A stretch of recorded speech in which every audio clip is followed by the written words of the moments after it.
Hi, it's Gareth Cable from Empire Wealth. Have you ever wondered how the wealthy save for their children's future? Do you think there might be a better way that potentially you'd be able to save for your children's future, taking a leaf out of their book? Well, in this video, you are going to learn how and why they do it and what the potential outcomes are. We'll also explore and uncover some risks and benefits that you wouldn't have thought about, but you really should. Now, bear in mind this information and advice is general in nature, so it may not be appropriate for you given your specific circumstances. It's also based on my understanding of the UK tax laws in 2021-22 and the investment vehicles available. So let's get straight into it. So what separates the way the average mum and dad approach saving from the wealthy? Well, in a recent UK bank survey, they uncovered that 76% of parents or guardians save for their children's future, but over 83% left that money sitting in cash, usually in a child's bank account. So why don't the rich do this, and why might it not be a good move? Well, to answer that, let's get back to basics. Tax on children. Most of you will know that your child is given the same personal allowance as an adult. But there's an exception. If a parent adds cash into a savings account in the name of their child, the maximum interest the child can earn tax-free is £100 from that gift, irrespective of the child still having more than enough personal allowance left. If it goes over the £100, it gets added to the parent's tax bill. You also need to think about interest versus inflation. Now, most children's accounts will earn a better rate than what adults do, but it's usually less than what inflation is, which is 3.2%. So effectively, that money you're putting aside will be eaten away and won't be worth as much as what you put in.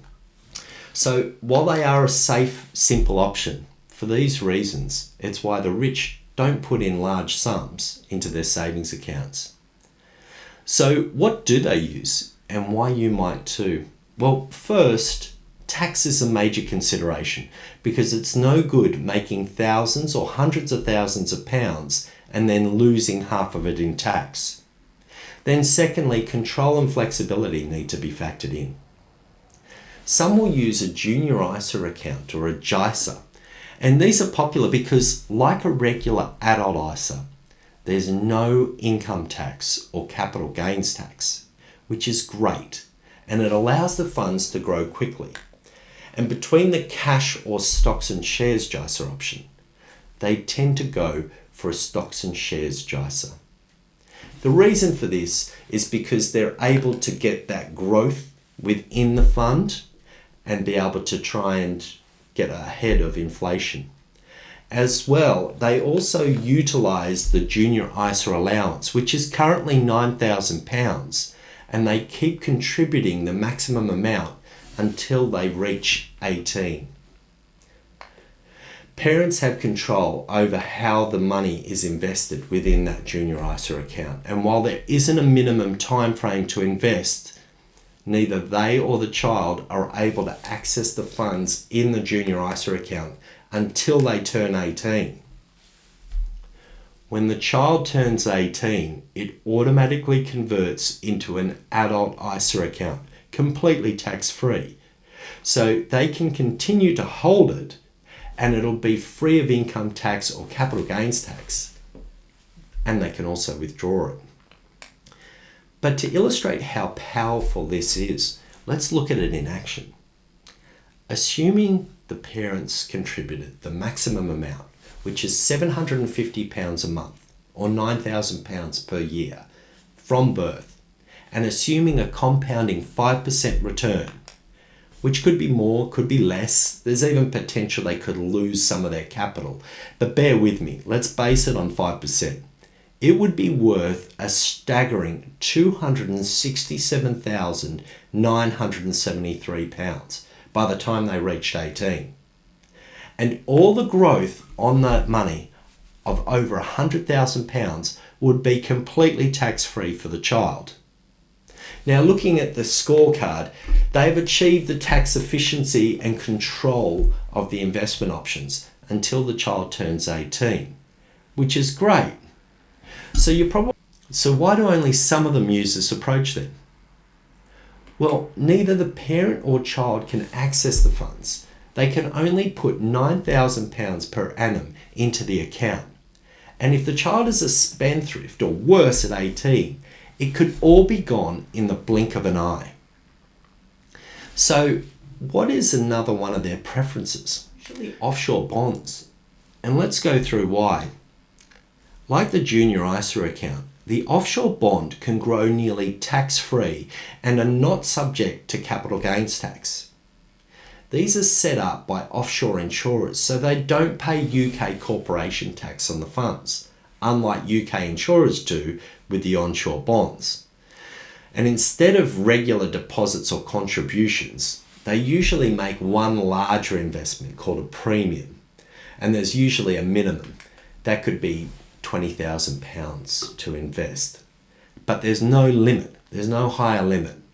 And the way the money's invested is in a multiple of policies or segments. Investment options are also very broad, so you're able to actually have hundreds, if not thousands, to choose from. So what's the tax on an offshore bond? Well, the good parts are that the UK tax rules allow 5% of the original investment to be withdrawn each year, tax deferred, so there's no immediate tax to pay. And this builds up over time if they don't use them. For example, after 10 years, 50% would be tax deferred, and you'd be able to withdraw that without the penalties. Also, dividends from UK equities are tax-free. Offshore bonds typically don't pay any local taxes where they have been set up. And if you wanted to switch investments within the bond, there's no capital gains tax. But here's the not so good part. Some dividends from countries other than the UK may be subject to a withholding tax, and these cannot be reclaimed back. So overall, it's very tax efficient. There are obviously fees associated with all investments. Sometimes they can be a little bit higher with offshore bonds, but for the wealthy, they find it well worth it. But that alone isn't actually the smart part, and the wealthy know that they actually have two options. They could just let the funds build up year after year in their name, in the parent's name, and then give the child segments over time. But that alone isn't the smart part. The wealthy know they have two options. They could just let the funds build up year after year in their name and give the child cash when they need it, or consider the child is sensible enough to have the money. But most don't use that approach because there's a unique attribute with an offshore bond. As mentioned, an offshore bond comprises of segments which can be sliced up and divided. So how does that help, you ask? Well, this gives the rich the power and control to assign as many segments as they like to their children once they've turned 18.